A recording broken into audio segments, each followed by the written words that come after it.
ভুক্তভোগী শিশুটির শারীরিক অবস্থা এখন কেমন, আর এ বিষয়ে চিকিৎসকরা কি বলছেন একটু জানাবেন বিস্তারিত।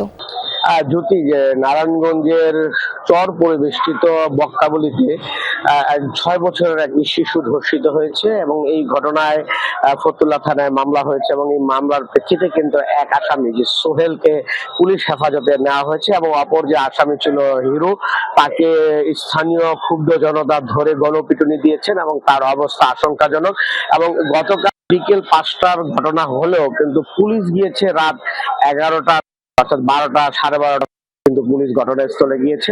পুলিশের যে এখানে একটু শৈথিল্যতা ছিল বা যেখানে ঘটনাটি ঘটছে সেখানে একটু নদী কারণে পুলিশ বাড়িয়ে ওখানে গিয়েছিলেন এবং সেখান থেকে কিন্তু পরিস্থিতি আসে। পুলিশ আমাদেরকে যেটি জানিয়েছেন যে এই ঘটনার কিন্তু শিশুটিকে চিকিৎসার জন্য তার বাবা মা চিকিৎসার জন্য এবং আজকে তারা যেটি বলছেন যে আজকে মেয়েটিকে তারা তাদের হেফাজতে নিয়ে এই হাসপাতাল অর্থাৎ নারায়ণগঞ্জে যে ভিক্টোরিয়া হসপিটাল আছে সেখানে তার স্বাস্থ্য পরীক্ষার জন্য নিয়ে আসবেন এবং সেখানে ধর্ষণ হয়েছে কিনা সেই পরীক্ষা সেখানে করানো হবে।